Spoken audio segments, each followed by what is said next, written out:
Spoiler warning for Library of Ruina, Distortion Detective, and Limbus up to Intervalo 4-2, aka Murder on the Warp Express. Within the city exists a small yet powerful faction of humanoid beings known as the Bloodfiends. They've been around in the city for at least hundreds of years, and are classified as human enough for the head to not take offense to their residence within the city. Despite this, Bloodfiends are not well known in the city, thanks to their heavy devotion to living in the shadows, barring the rare whispered rumor now and then. This video is all about documenting everything we know about Bloodfiends so far. If you're watching this after Canto 7 comes out, chances are most of this information will be outdated by various revelations there, but if not, then this video will serve as a solid compilation of what we know so far. If you like this type of video essay content, make sure to like and subscribe so I know to do more of these types of videos. But that's enough self-promotion. Let's begin at the, well, beginning. Just what is a Bloodfiend? Bloodfiends are humanoid creatures who serve as a twist on the classic vampire trope. While Bloodfiends do sustain themselves on blood, there is more to it than just that. Blood to Bloodfiends is not like food or water to humans, instead it's a crucial part of them. Faust and Yisong make the comparison to that of emotions, and Bloodfiends rely on blood in a similar manner to that. It's a crucial part of what they are. Blood is gained and spent in a never-ending cycle. Many of their forms of attacking require spending blood in this way, although the specifics vary from Bloodfiend to Bloodfiend. Many other vampire tropes don't seem to be followed with Bloodfiends, as they lack any sort of weakness to garlic or sunlight, with Honglu even saying that those are just rumors. Instead, Bloodfiends are weak to water, which is shown in a few ways. Honglu straight up mentions this weakness, but it's also mentioned with one of Nosferatu's Abno pages in Ruina being called Fear of Water. And on top of this, if we look a little deeper, Dawn's base ego, Sangre de Sancho, is gloom weak, and gloom is very frequently connected to water. We aren't aware of any other classic vampire weaknesses applied to Bloodfiends, but there's likely going to be some interesting possibilities with certain ones, like their lack of reflections in mirrors, and the weakness to being impaled in the heart with a stake-like object. More to look forward to in Canto 7, I'm sure. The very first Bloodfiend was an abnormality Nosferatu. Despite being hundreds of years before Lobotomy Corporation, there were abnormalities here and there, thanks to certain cracks that allowed the well to be manifested without any external help. Nosferatu's risk level is unspecified due to not showing up in Lobotomy Corporation, but is likely a Vav abnormality, since the music that plays during his suppression runa is that's used for the Vav abnormality battle music. While all Bloodfiends have two different forms and can seemingly shapeshift between the two, one more obviously human and one where they have the Bloodfiend side of them more apparent, Nosferatu's Bloodfiend form is much more monstrous than the rest of the Bloodfiends. For someone like Elena or Kyote, their Bloodfiend form only seems to cover half of their face. Nosferatu, on the other hand, sheds any sense of humanity in his Bloodfiend form, appearing as a demonic entity with dozens of eyes, skeletal wings, and a long, devilish tail. The rest of the Bloodfiends are much more diluted than Nosferatu, which is likely due to them being descendants of him. Not much else is known about Nosferatu, but his presence as an abnormality in Ruina indicated that sometime after the founding of Lobotomy Corporation, he must have been found and contained by L-Corp. However, he had already created many more Bloodfiends by that point, thanks to the Bloodfiend ability of spreading to others. Bloodfiends can infect others in two ways, either by turning other people into other Bloodfiends by making them into kindreds, or by turning people into their mindless thralls, the Bloodbags. Bloodbags are people reduced to zombie-like peons by Bloodfiends, and as a result, they have no thoughts beyond an insatiable lust for blood. Faust describes them as being dreg-like beings that have failed to become kindreds. This can be seen in the Bloodbags on the Warp Train, or even in what happened to the Vermilion Cross. Furthering their lack of individuality, Bloodfiends seem to be able to control their Bloodbags to some degree, although they aren't fit for anything more complex than mindless slaughter. Kindreds, on the other hand, are people who are transformed into becoming Bloodfiends themselves, maintaining a complete sense of self and capable of rational thought, while still being loyal to the Bloodfiend who converted them. Kindreds are how Bloodfiends reproduce, in a sense. Kindreds also serve as a way to show the generation of a Bloodfiend. For example, Kyote was a 6th Kindred, or 6th generation Bloodfiend, and therefore when Sasha became his Kindred, she became a 7th Kindred. The higher Kindreds with less diluted blood are stronger than the lower ones. Bloodbags are created by physical contact, specifically being bitten by a Bloodfiend. Kindreds, however, are vice versa, being created when a normal person drinks the blood of a Bloodfiend. Faust's aforementioned use of the phrase, failed to become kindreds for blood bags makes it sound like a Bloodfiend biting someone can go either way, but the specifics are yet to be specified. It may be a case of needing permission, as that's a common vampire trope, needing to be invited into a house to come in, and Kyote seems to apologize that he didn't ask for permission before biting Don Quixote later. So that's the best lead we have, I suppose. Both Elena and Laurier mention the mansion, which is the place where they were turned into kindreds. The location of this mansion is still unknown, but it may end up being somewhere within P-Corp's district. Thou says that she read up about Bloodfiends in preparation for Limbus Company's next destination, that being P-Corp, so the Bloodfiends there may be especially infamous compared to the Bloodfiends elsewhere.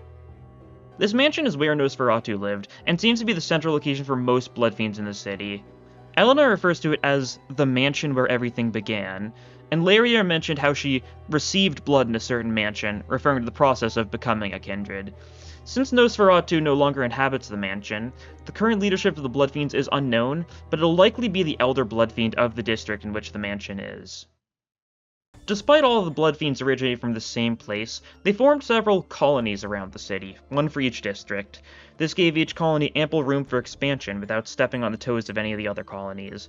Each colony is led by an elder, such as Laurier, the elder of the Bloodfiend colony in Nestel.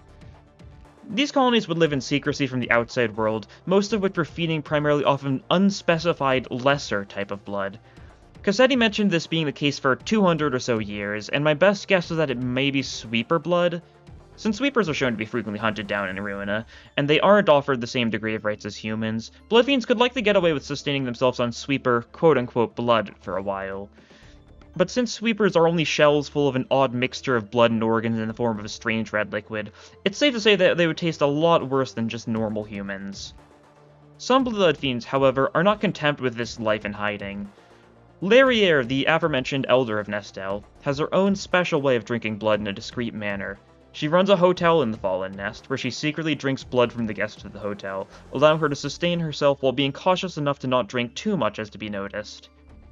Kyote ran away from his colony and attempted to form a colony of his own within a warp train. This was thwarted by Limbus Company, who were hired by W Corp to find and take out the mysterious murderer who is somehow capable of killing people mid-transit on the warp train.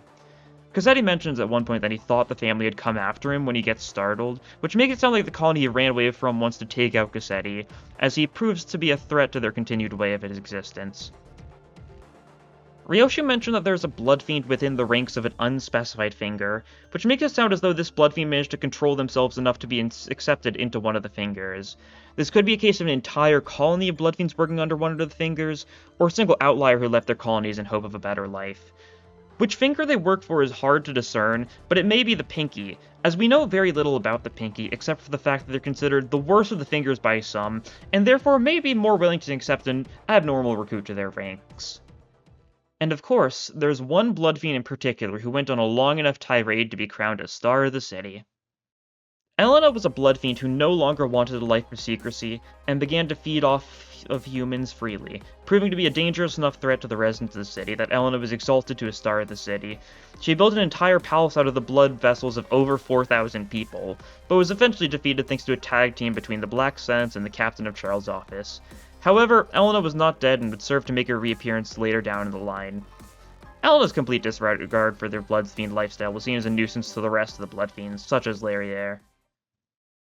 Sometime later, the Blood Red Knight, Elena, ends up making a reappearance as a part of a syndicate, the Reverberation Ensemble, led by none other than the Blue Reverberation himself. Her and the rest of the ensemble would break into the library at the heart of Nestel, once the fog that had shielded it fully dispelled. The Blood Red Knight would be pitted against the patron librarian of philosophy, Bina, and her assistant librarians. Elena would not be fighting alone, however. The Reverberation Ensemble managed to take down a color fixer in the days before their siege of the library, the Vermilion Cross. Elena turned him into a blood bag, and had him fight along her side against Bina. Despite a color being at Elena's side, the Blood Red Knight was booked, and the Vermilion Cross was reverted back to nothing but a corpse. However, being booked was not the end of Elena's story. All the booked people who fell in the library were brought back, and the entirety of the Reverberation Ensemble made their return, but now in fully distorted forms.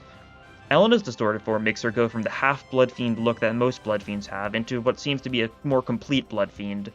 Distortions tend to resemble abnormalities, and this case is no different. Her own distortion caused her to take a form much more similar to the true form of her ancestor, Nosferatu. The Rebirth Ensemble makes one final push against the library, but even their distorted forms are not enough, and Elena is defeated for a third and final time. After the fall of Lobotomy Corporation was an event known as the White Nights and Dark Days. 3 days of unending light followed by 4 days of nothing but darkness. With this, people in the city began to undergo ego and distortion, and many of these distortions resemble various abnormalities. Logically, there were some distortions that resemble Nosferatu and Bloodfiends as a whole because of this. One of these people is Rusk, a fixer who is completely unaware of his existence as a Bloodfiend. He takes to drinking blood in the night and infected all of his office mates in Rusk's office, all while he himself was none the wiser. These new distorted Bloodfiends proved to be a problem to the Old Guard, as Rusk's Bloodfiend form desired to take control of the Nestel colony from Larriere. The outcome of this conflict is still unknown to us due to Distortion Detective serialization being put to a halt, but it's likely this problem applied to many of the colonies around the city. These new fledgling Bloodfiends vying for power, and getting it by fighting the old, natural Bloodfiends.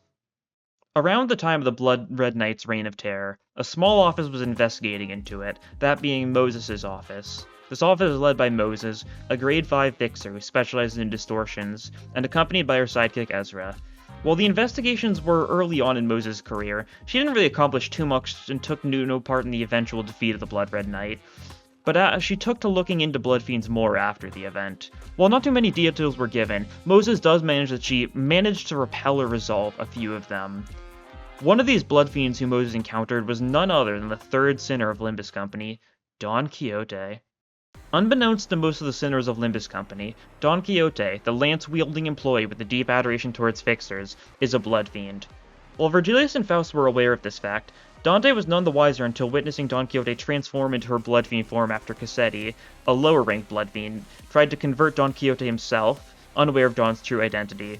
Don Quixote is revealed to be a second kindred, placing her high above the sixth kindred Cassetti, and she kills him for this ancestral sin of filial impiety. Don Quixote herself seems to be repressing her knowledge of being a Bloodfiend, as when Faust brings up Bloodfiends on the train, Don Quixote seems to act like she's never heard the term at all before. Very hard to believe, especially for one so engrossed in the world of fixers. Don Quixote also is shown to vaguely recognize the name Moses when she hears about it earlier on in the story, but can't quite place where exactly she heard of her, which is due to the meeting taking place while Don Quixote was in her Bloodfiend form, and therefore her memories are somewhat clouded on it. Don Quixote also seems to have little to no knowledge of what happens when she goes into Bloodfiend form, and awakens a little later, confused at how the sinners have already made it all the way to P-Corp. We don't know exactly why this is, but it all ties back to Don Quixote's loyal steed, Rosinante. Rosinante is a pair of worn-down shoes worn by Don Quixote, and a pair of shoes that she never takes off. They're present in every single ego and idea of Don Quixote, or even expressly referenced in N-Corp Don's Uptie story. This one features 2 N-Corp employees commenting on how she never takes the shoes off, even when wearing a large set of armor over them. This is the only idea where you can't visibly see Rosinante due to the armor, so it serves as a way to show that even if we can't see Rosinante, they are still always by Don's side. These shoes are named after Don Quixote's steed in the novel of the same name, and the skeleton of the horse can be seen in Don Quixote's ego artwork. These shoes seem to conceal Don Quixote's Bloodfiend nature, to the point in which Cassetti was none the wiser that she was a Bloodfiend herself. When she enters her Bloodfiend state, the shoes slip off on their own, and Don Quixote reverted to her human appearance after Dante puts Rosinante back on for her. Rosinante was likely crafted by none other than the Barber, an enigmatic Bloodfiend who crafted the mask worn by Cassetti. Cassetti refuses to speak the true name of the Barber, so we know little about him, but the mask of Cassetti serves a similar purpose to that of Rosinante, to conceal, and who would be better to make shoes capable of concealing a Bloodfiend than another Bloodfiend? On top of all of this, the Barber is actually a character from the Don Quixote novel as well. The Barber is aware that Don Quixote is kind of insane, but at the same time is playing into it a little bit in order to gain some sort of benefit, and I could definitely see that being the case in Limbus. Don't want to get too much into the book discussion in this video though, more so want to focus on the known Bloodfiend stuff. We really don't know too much about Don Quixote in her Bloodfiend form, but that'll change a lot in the future. Canto 7 is still a ways away, but not too long, and it'll recontextualize a lot of the information we have on Bloodfiends in general. But hopefully this video shows you that we really do know a lot about Bloodfiends already, even if most of it is contained within the last 2 chapters of Distortion Detective. But that'll be all for this time. Thank you all for watching, and I'll see you guys next time. Bye!